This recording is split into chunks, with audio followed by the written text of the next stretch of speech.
Using this customization, you can increase field and table width of any report.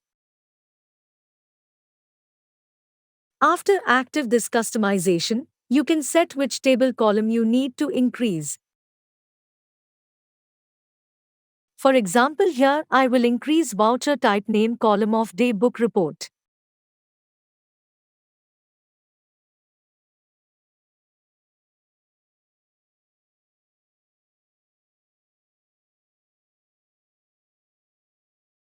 You can see here voucher type name was very short to understand of daybook report.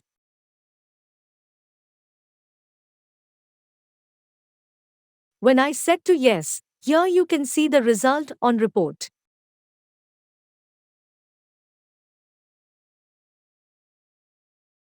You can see column size was increased.